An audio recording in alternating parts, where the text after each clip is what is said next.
Dans l'épisode précédent, nous avons lu Lévitique 16 au pied de la lettre. Je vous ai indiqué le rituel, ou plutôt je vous ai décrit le rituel du Yom Kippour, le rituel des deux boucs, strictement identiques, présentés ensemble devant le grand prêtre. L'un était immolé pour la déité yaviste, et l'autre chargé des fautes du peuple, puis envoyé au désert, à une déité qu'on appelle encore aujourd'hui Azazel. Et nous avons posé trois choses. Dans le rituel originel, tel que décrit dans Lévitique, les deux boucs meurent bel et bien. Aucun ne s'en sort. D'ailleurs, dans la Mishnah, en Yoma 6.6, le second bouc est précipité du haut d'une falaise par l'Ish Iti, l'homme désigné. Si bien que la distinction libérée, mise à mort, est en réalité un récit de surface. Deuxièmement, ce que j'appelle le système trophique, où on dit la chaîne alimentaire de l'acte 1, et le dispositif sacrificiel de l'acte 2, je parle du premier épisode, convergent sur un même mécanisme. Prélever un vivant, qu'il soit humain ou même animal, pour solder une dette, par le biais d'une grille tarifaire, Shecha, et un opérateur, ainsi qu'une cérémonie qui permettent d'accréditer le rite. Enfin, j'ai terminé le précédent épisode sur cette fameuse chaîne consommation, combustion, désignée par le terme Okla, dont on retrouve 18 occurrences dans le Tanakh. En tout cas, dans les versions massorées. Et pour ceux qui ont raté le train, Okla peut être traduit comme nourriture, ou pour nourriture, les Okla, mais aussi être dévoré ou immolé. D'ailleurs, le texte le dit clairement en première personne avec l'armi, qui signifie mon pain, que vous retrouvez en Nombre, chapitre 28, verset 2. Enfin, j'avais laissé l'épisode précédent sur une question ambiguë. Si la passion du Christ est une actualisation du rituel des deux boucs, alors on peut se demander que devient notre bouc dans le récit évangélique. L'épisode d'aujourd'hui répond à cette question. Parlons.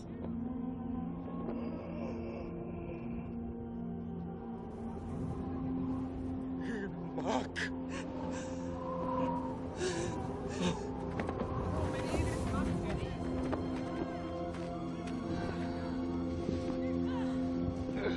لا يعلم لقد يسوع.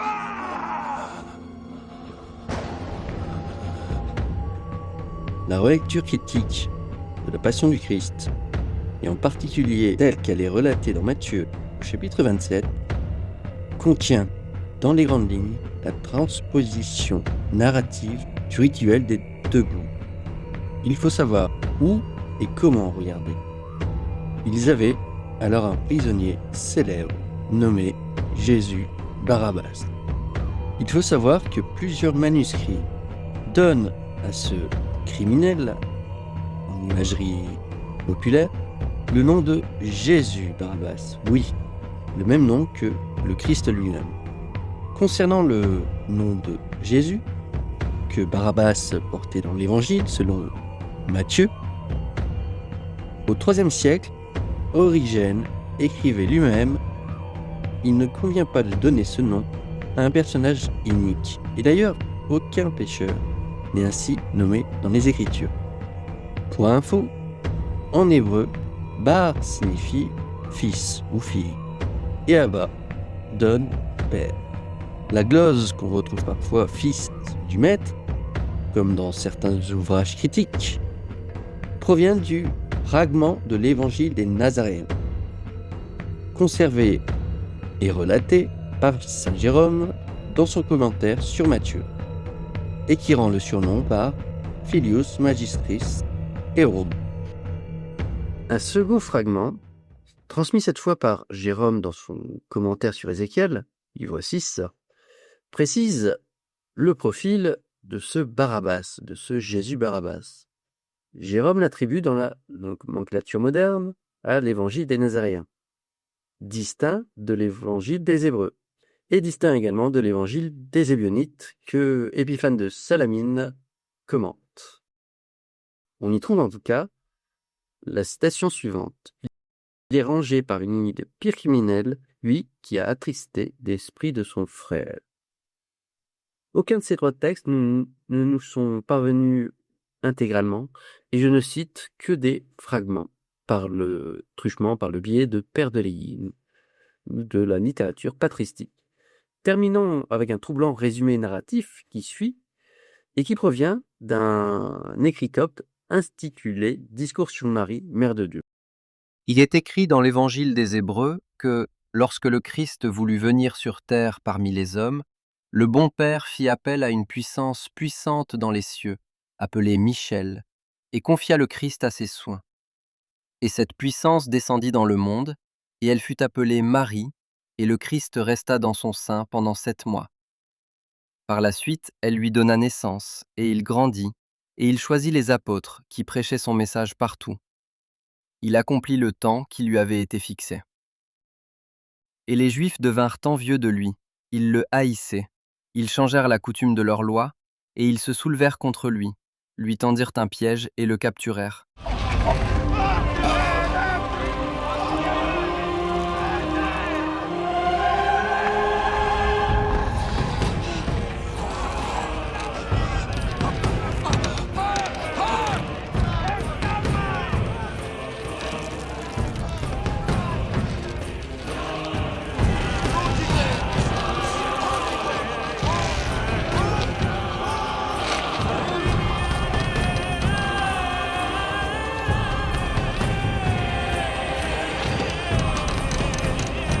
Prenons au cœur de ma démonstration. Ponce Pilate, préfet romain, extérieur au sacerdoce, comme vous le savez, organise la présentation publique et s'en lave les mains. L'opération cérémonielle reste malgré tout hors de sa juridiction. Elle revient uniquement au Sanhédrin, qui opère depuis le temple de Jérusalem. 3 opérateurs juifs encadrent la scène. Hanan, soit Had en français, qui est le beau-père du grand prêtre et qui est lui-même un ancien grand prêtre déposé par Rome en 15 de notre ère, mais qui est resté très influent. Ensuite, nous avons Joseph, Caïphe. On notera la proximité avec Caiphas, mais je passe. Lui et son gendre, grand prêtre en exercice du 18 au 36 de notre ère. Et enfin, Hérode Antipas, tétrarque de Galilée, présent à Jérusalem pour la Pâque. Il n'est pas la postelle Pâque, puisque dans d'autres épisodes, j'ai déjà évoqué qu'il s'agissait d'un double sabbat. L'un sacrifie et l'autre fait fonction d'homme désigné, Ishiti, c'est-à-dire un homme qui n'est surtout pas que de fonction sacerdotale. Le troisième personnage possiblement désigne la foule, qui derrière finalement ratifie. Quoi qu'il en soit, Pilate présente 2 figures. De Jésus, un Jésus appelé Christ, et l'autre appelé Fils du Père, Jésus Barabbas, contre ou avec Jesus Christos. Reste à savoir lequel est le fils du Maître, comme nous l'avons vu plus haut. Si je reprends Lévitique, le tirage au sort, qui intervient dans Lévitique 16, est remplacé par un simulacre, que les évangiles nous restituent avec la tunique jouée au dé par les soldats, la couronne d'épines, etc., etc. Enfin, les 2 condamnés sont présentés à la foule, qui désigne, comme vous le savez, Jésus Christ comme agneau immolé, c'est-à-dire crucifié et pendu au bois, et l'autre, Jésus Barabbas, comme le bouc consacré à Azazel. Il est certes libéré, mais ce qu'on ne sait pas, et ce que j'ai évoqué dans un précédent épisode, il est envoyé hors de l'enceinte. Et d'ailleurs, l'Apocalypse elle-même regarde la mémoire au chapitre 11, verset 8, dans une glose qui peut se lire rétroactivement, et même prospectivement. Lorsqu'ils auront achevé leur témoignage, la bête qui monte de l'abîme leur fera la guerre, les vaincra et les tuera. Leurs cadavres resteront exposés sur la place de la grande ville qui s'appelle Sodome et Égypte, là même où leur Seigneur a été crucifié. Je dis prospectivement et rétroactivement, puisque comme l'enseignaient déjà les Ébionites, Irénée en parle, ainsi qu'Épiphane, et surtout les Elkhazaïtes, dans toute la littérature pseudo-clémentine, il y a le thème du vrai prophète qui revient cycliquement, toujours selon la même typologie et dans la même grille. J'ai déjà évoqué Stoll Ben Ezra, qui le pense également, et cette lecture est désormais plutôt bien reçue dans la critique néo-testamentaire, à savoir que d'épisode Barabbas est une transposition narrative du rituel des deux boucs, comme je l'ai évoqué. Et ainsi, le récit évangélique préserve à son insu ou à dessein cette structure binaire complète, à savoir deux figures interchangeables, un opérateur extérieur et une vindicte populaire, qui forment deux destins complémentaires, sur le mode des syzygies dont j'ai déjà parlé. Dans Lévitique 16, la distinction libérée-mise à mort est un récit de surface. Vous le savez, dans le rituel originel, les deux boucles meurent bel et bien. À transposition évangélique, le texte se tait sur ce que devient Barabbas. Et quand un texte de cet ordre se tait sur un climax, c'est que le sod, c'est-à-dire le secret, doit être préservé.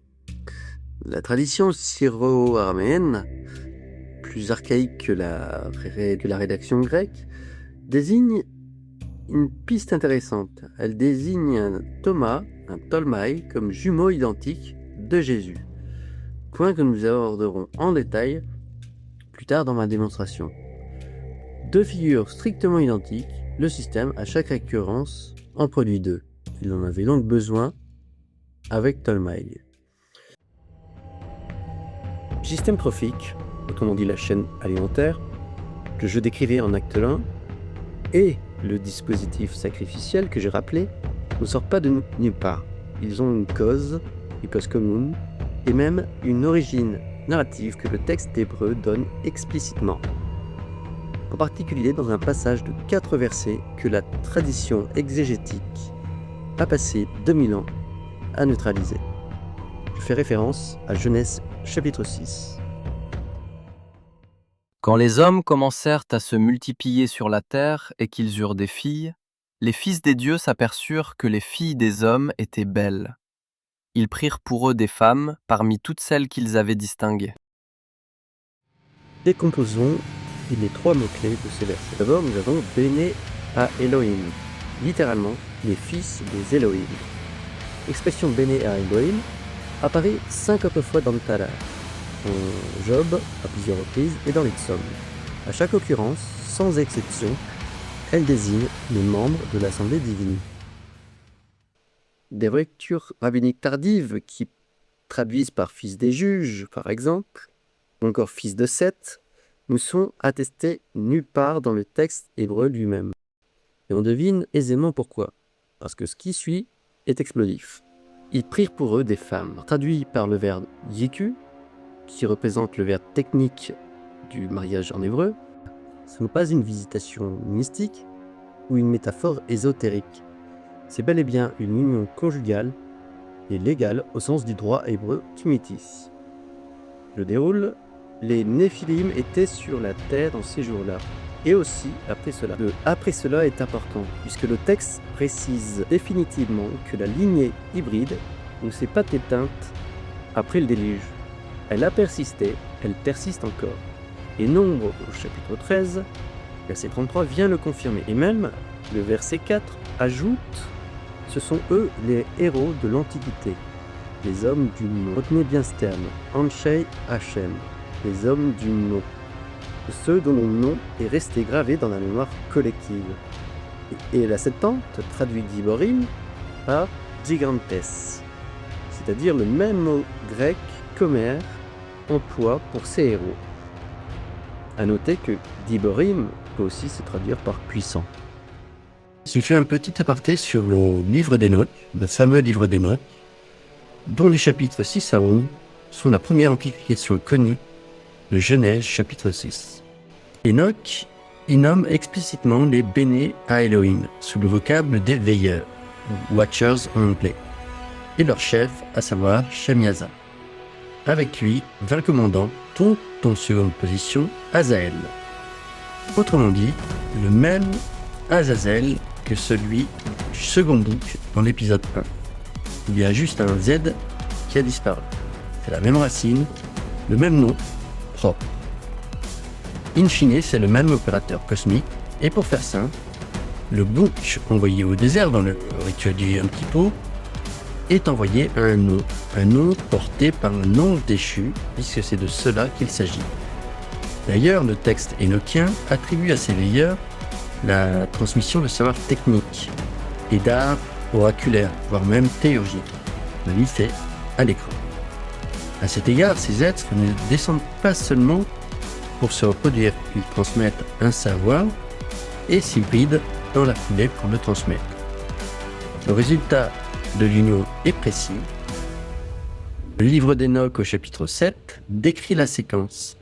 Les épouses humaines en font d'abord des géants, qui consomment tout le travail des humains, puis se mettent à dévorer les humains eux-mêmes. Et puis finalement, finissent par se dévorer entre eux. La séquence est complète.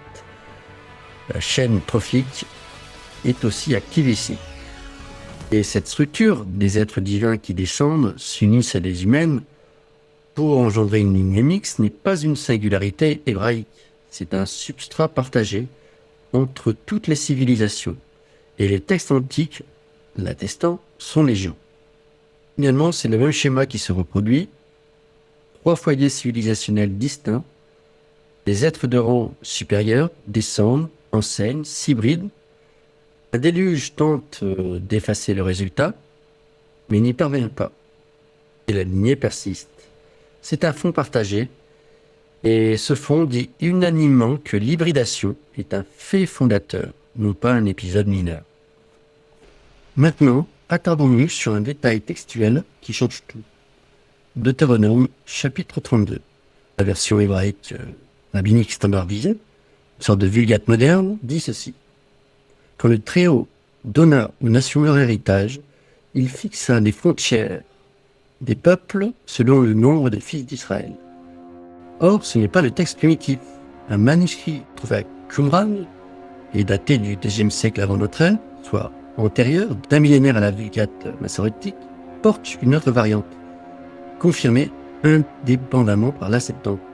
Quand le Très-Haut donna aux nations leur héritage, il fixa les frontières des peuples selon le nombre des Béné Elohim. Car la part de Yahvé, c'est son peuple. Jacob est le lot de son héritage. Lisez bien, texte primitif décrit une hiérarchie cosmique à 2 étages. Au sommet, on imagine Elio, le Très-Haut, et en dessous, les Béné Elohim, allocataires chacun d'une nation parmi les 70 nations du monde, habituellement référencées dans la tradition. Et la déité yaviste est simplement allocataire parmi 70 collègues. Le texte massorétique a corrigé Béné Elohim en Béné d'Israël, c'est-à-dire fils d'Israël. Substitution indéfendable contextuellement. Pour rappel, Israël c'est Jacob, avant qu'il soit renommé. Bref, c'est l'une des corrections théologiques les plus documentées du Tanakh. Pas une hypothèse de critique, un fait textuel établi. Et le psaume 82 vient confirmer cet état de fait. Elohim se tient dans l'assemblée d'El. Au milieu des Elohim, il juge. J'ai dit, vous êtes des Elohim, fils du Très-Haut, vous tous. Mais vous mourrez comme des hommes. Vous tomberez comme l'un de ces princes. Ce qu'on lit là est massif. L'assemblée divine est bien précisée par En, qui pourrait être éventuellement Elion, soit le Très-Haut. Les autres Elohim, ils sont jugés. Ils ont donc des supérieurs. Et certains sont même condamnés.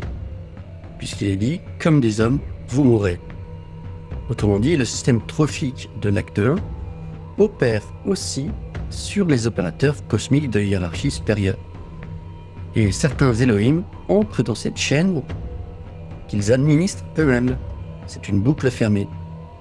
Et cette grille change la lecture de tout ce qui précède dans la série, avec 3 conséquences majeures.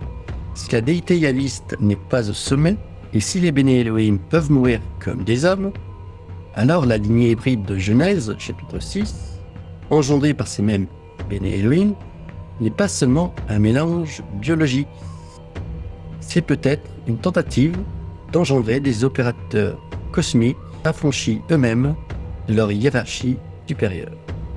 Enfin, si Zacharie au chapitre 11, texte qu'on lira plus tard, fait dire à la déité yaviste en première personne « J'ai été évalué à 30 cycles par eux », il faut peut-être le lire dans le cadre de cette grille. Autrement dit, un opérateur, certes cosmique, mais intermédiaire, se découvre trop tard qu'il est lui-même tarifé par un système plus vaste que lui, et qui le compte comme un actif comme les autres.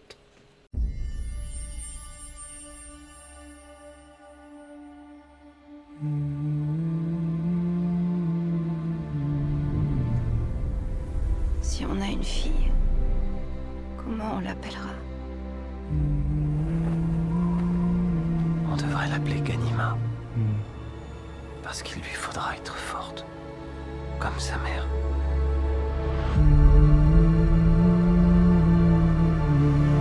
Et si c'est un garçon? J'aimerais l'appeler Leto.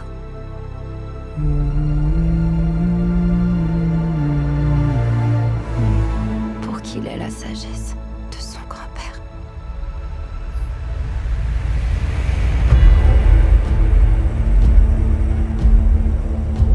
La guerre se nourrit de la guerre.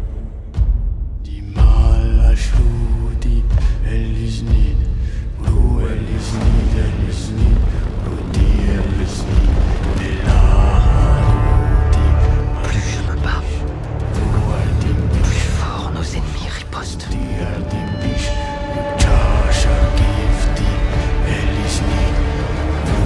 Je fais de mon mieux pour protéger ma famille.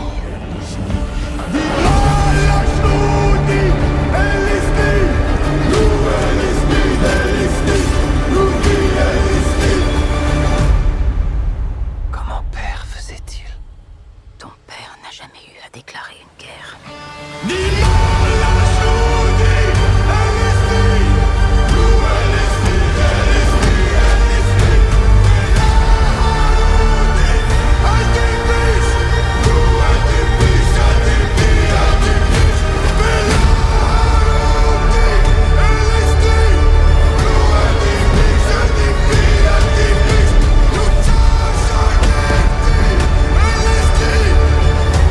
Je n'ai pas peur de mourir.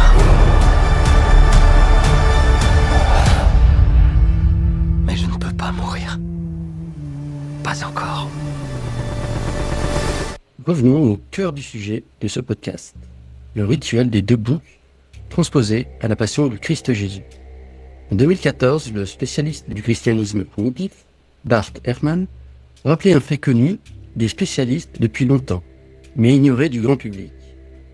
Dans la plus ancienne tradition chrétienne de langue araméenne, donc proche du milieu palestinien d'origine, celui qu'on appelle l'apôtre Thomas n'est pas un simple disciple, c'est le jumeau identique du Christ. On l'appelle Thomas, Didyme, cela signifie le jumeau, soit étymologiquement et littéralement Judas, jumeau. Le nom redouble la fonction.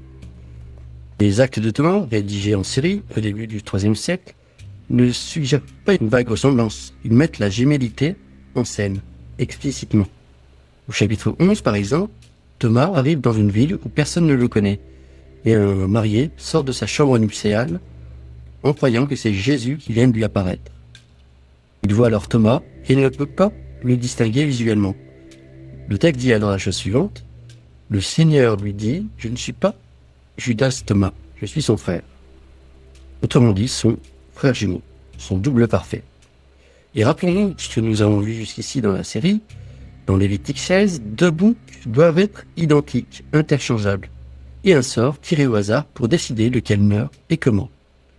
Dans Matthieu 27, 2 Jésus, Jésus Barabbas et Jésus dit le Christ, sont présentés à une foule qui désigne. Et maintenant, dans la plus ancienne tradition apostolique de langue sémitique, nous avons un jumeau, identique, portant le même visage que le maître. Le système ne cesse de produire des doubles, ces fameuses saisies, et la question revient à chaque récurrence. Toujours la même. Lequel des deux entre dans le circuit et subit le supplice infamant. Revenons un petit peu en arrière. Direction Exode, chapitre 13, verset 2. La vérité parle à Moïse le matin de la sortie d'Égypte. Consacre-moi tout premier-né. Tout ce qui ouvre la matrice parmi les fils d'Israël, parmi les hommes et parmi le bétail, il m'appartient. 2 mots sont à isoler dans ce verset, parce qu'ils vont structurer toute la suite. D'abord, Béka, ou Béfa, qui veut dire premier-né. C'est le mot qui désigne la part réservée, l'aîné, celui qui porte le droit de primogéniture dans tout le code juridique hébreu. Ensuite, Péter Réem, ce qui ouvre la matrice.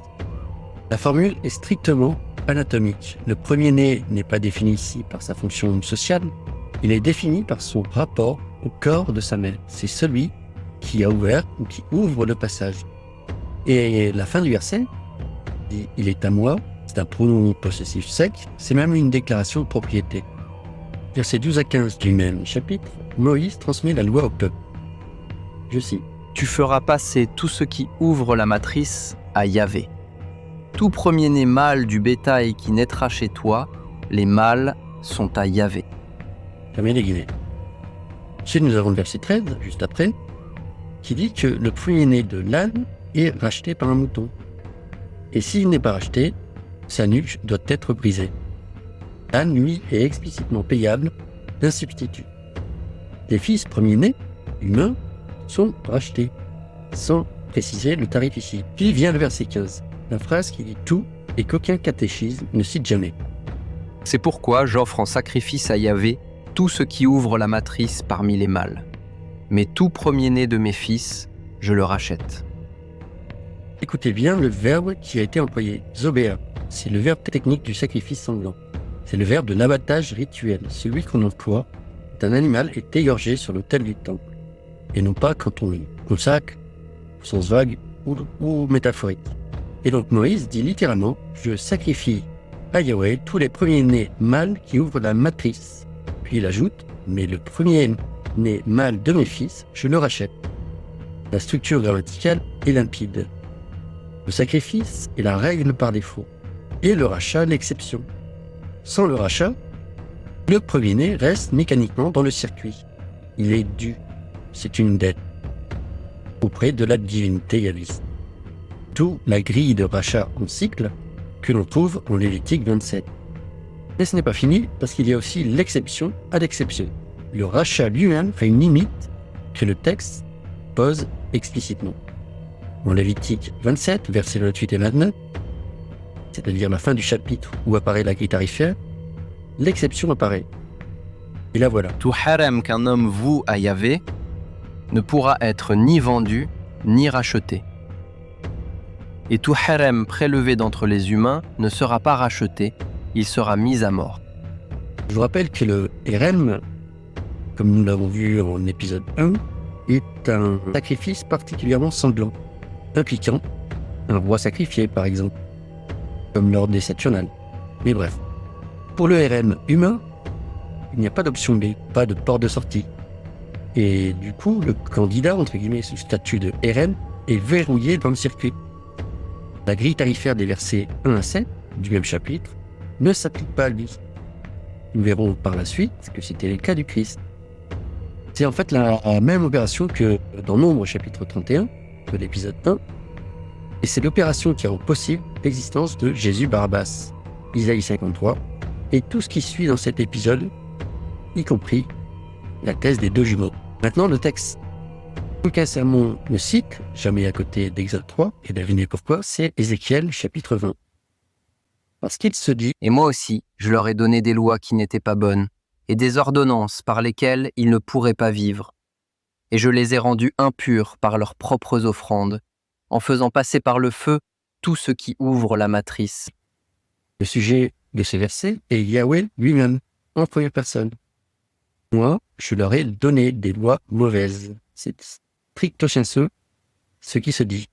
Et les mots employés, Péter, c'est-à-dire ce qui ouvre la matrice, sont exactement les mêmes que dans Exode. La connexion est explicite. Ézéchiel dit donc en première personne, de majesté ou divine, et sans ambiguïté possible que cette loi sur les premiers-nés était une loi qui n'était pas bonne. Le texte canonique contient son propre aveu d'échec, d'irrégularité. Et c'est sans doute le passage le plus embarrassant du Tanakh. Et c'est pour cette raison peut-être, sûrement, que Rashi, le grand commentateur médiéval, écrit simplement sur ce verset que la déité Yanis, ou Yahweh les a abandonnés de pensée de leur cœur. Fermez les guillemets. Tentative de redresser la barre, désespérée, certes, mais le texte, pourrait-il, ne dit pas ça. Il dit quelque chose de littéralement obscur et choquant.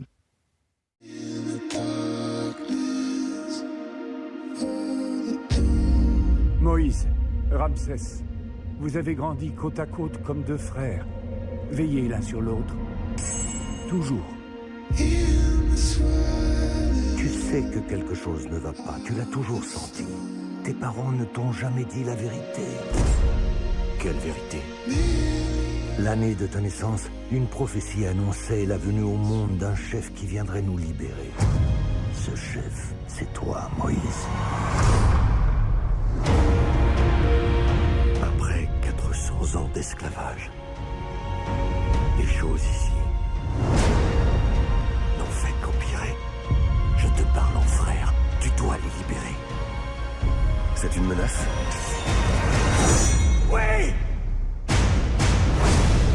Je veux que Moïse et sa famille meurent. Qu'est-ce qui compte le plus dans ta vie? Toi. Et quand me quitteras-tu? Jamais. Voyons qui de nous deux massacre le mieux. Toi ou moi?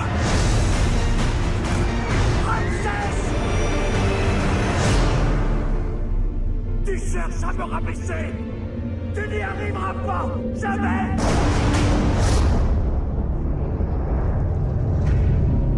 Je suis venu te dire que ce qui se prépare nous dépasse tous les deux.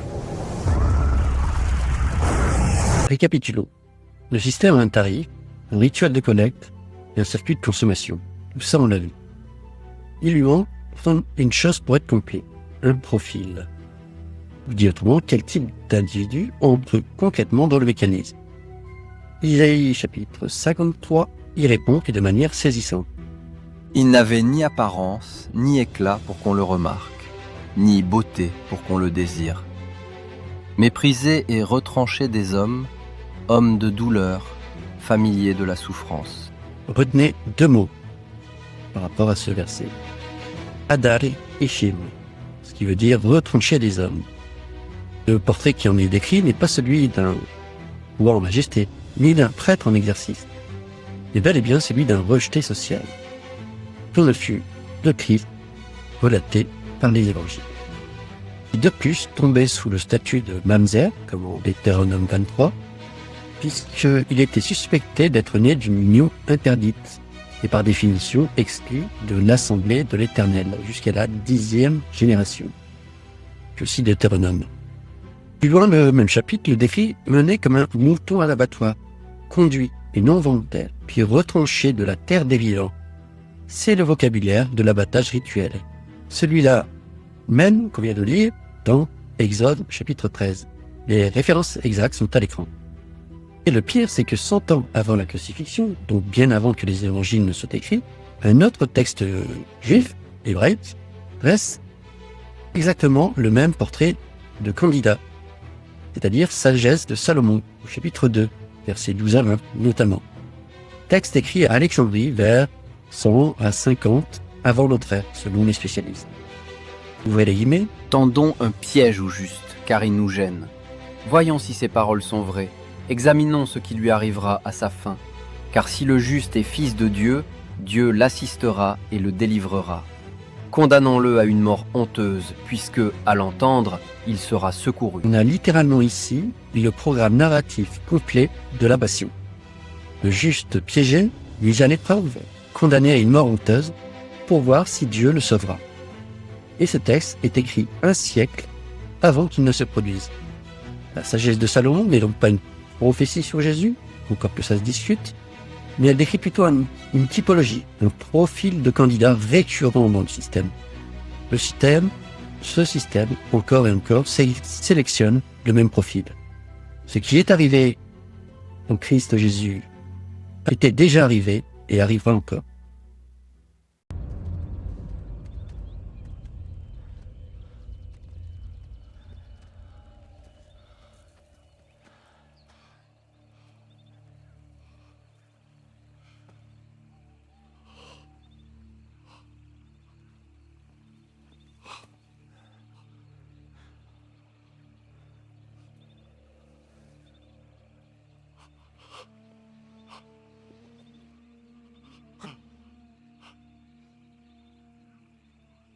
Haosin othiopui. Kuma. Bezrathi.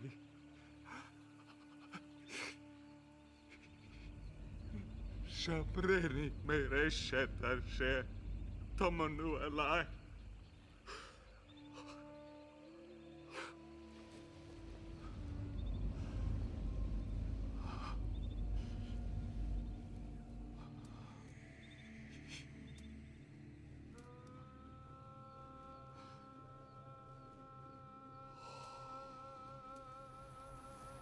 Bekoste amin ant. Dia nashchat. Kahil mahir mombal. Ligul hatta. Braksayan nafshi Adonai. Braksiti.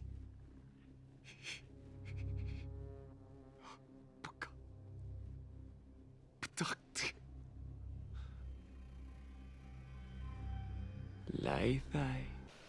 Et maintenant, parlons du nom. Le nom même que les rabbins donnaient à Jésus. Quand ils ne voulaient pas prononcer Yeshua. Edouard Lipinski, philologue, sénétisant de premier plan, a publié en 2008 une étymologie comparée que la tradition savante avait soigneusement contournée pendant des siècles, à savoir le mot Panthera, ou Yeshua ben Panthera, pour Jésus, fils de Panthère.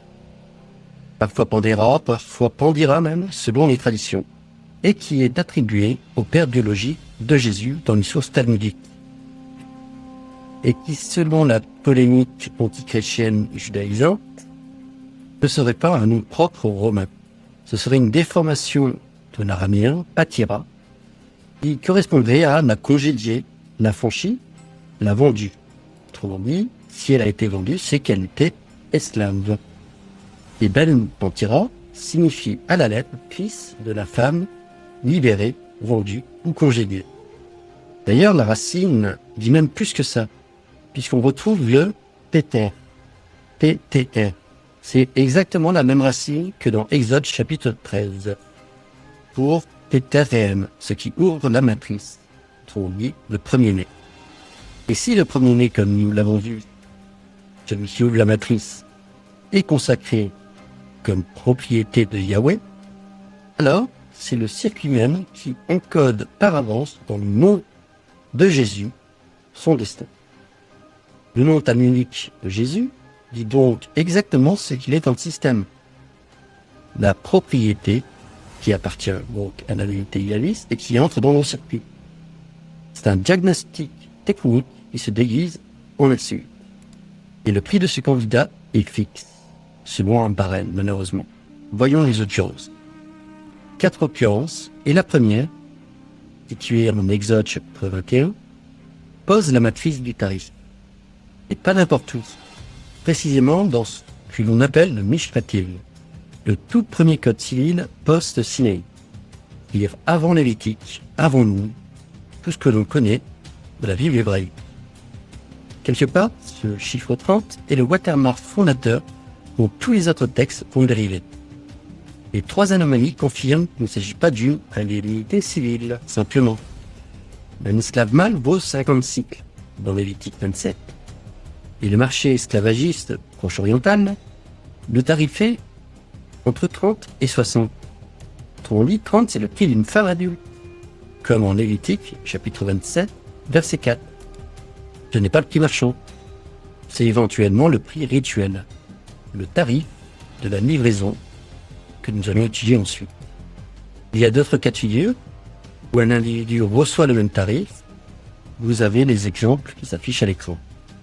Finalement, l'esclavement est traité comptablement comme un korban non programmé, c'est-à-dire une offrande. La clause civile dissimule, elle, une micro-cérémonie sacrificielle. Et Exode chapitre 21 n'est pas une indemnité, c'est le tarif de référence du sacrifice accidentel. Et toutes les occurrences s'alignent dessus, y compris en Matthieu chapitre 26, quand il est question d'un montant de 36 versé pour la livraison d'un homme au temple. Ou encore Matthieu 27, qui cite Zacharie noir sur blanc, comme celui qui a été évalué. Autrement dit, le barème est appliqué, le candidat est tarifé. Notez le détail, 36, c'est le prix d'une femme. Je vous laisse en venir aux conjectures qui s'opposent. Le système ne varie pas. Il prend un premier mot, il le tarife, il le livre. Depuis Exode jusqu'à Matthieu, c'est le même bordereau. La seule différence avec le Christ, c'est que cette fois, personne n'a racheté le sacrifice. Ce qui est sûr, c'est que les évangélistes connaissaient ces rituels sacrificiels et leur tarification, entre guillemets. Et certains d'entre eux, que sont Luc, Marc ou Matthieu, ils ont triambulé en des scènes, en une scène qui agrège les différentes modalités. Maintenant, attardons-nous sur celui qui livre Jésus selon la tradition, Judas. Ce n'est pas un prêtre au sens moral. C'est Mish-Hiti, l'homme désigné de Lévitique 16. Il livre Jésus comme le grand prêtre livre Azazel selon le protocole, le même protocole, pour 30 cycles. Bon. Puis, il rend l'argent. Matthieu 27 dit bien « J'ai trahi le sang innocent ». Il ne dit pas « J'ai péché contre Jésus ». Il nomme la fonction « le sang innocent », c'est-à-dire en langage rituel, le sang sacrificiel valide. C'est le moment précis où un opérateur dans le circuit reconnaît l'opération qu'il vient de faire. Et sa mort ferme le dossier d'une manière que personne ne remarque jamais. Retournons une dernière fois sur Yoma 6.6, au sommet de la falaise. Je lis, il le poussait à reculons. Le bouc dévalait en roulant, et il n'était pas arrivé à la mi-pente qu'il était déjà membre éparse, répondu. Pourquoi à reculons? Pourquoi pas un tour comme pour le premier but? Parce qu'une mise à mort rituelle en règle, une shérita, constituerait une offrande pour la déité. Et une offrande à Azazel est précisément ce que Lévitique, chapitre 17, vient d'interdire. Plus de sacrifices aux anges déchus, puisque c'est de ça qu'il s'agit. Le protocole doit donc tuer sans que personne ne tue. Pas de lame, pas d'autel, pas de sang recueilli, pas de signataire. Et une poussée à reculons, c'est quoi? Si ce n'est une mort maquillée en chute. Autrement dit, un suicide. Le Nouveau Testament a conservé deux récits de la mort de Judas, incompatibles entre eux. En Matthieu 27, il se bat, c'est un suicide au sens strict. Et dans Actes, chapitre 1, verset 18, il est dit « tomber en avant et éclater par le milieu ». Autrement dit, une précipitation corrompue à l'impact. Littéralement, la mort du bouc, du second bouc de Yoma 6.6. Deux traditions divergentes, un point commun exact, aucun exécuteur. Et finalement, Judas est ce second bouc qui a compris. Et c'est précisément sa compréhension qui le tue. Comme tout opérateur qui découvre trop tard qu'il est lui-même dans le circuit qu'il administre. Et souvenez-vous du procès du Christ Jésus, où les pharisiens disent « Il ne nous est pas permis de mettre à mort quelqu'un ». Jean chapitre 18. Ou encore Pilate qui se lave les mains. Entre guillemets, que son sang soit sur nous. Trois refus de signer, au prétoire comme au sommet de la falaise. Personne ne veut apposer sa main sur cette mort-là. Entre qui a poussé, qui est tombé, qui a encaissé, là, c'est une autre enquête. En tout cas, ce que la théologie chrétienne a appelé la rédemption, j'appellerais ça pour ma part une exécution comptable, froide, cruel. Merci de m'avoir écouté.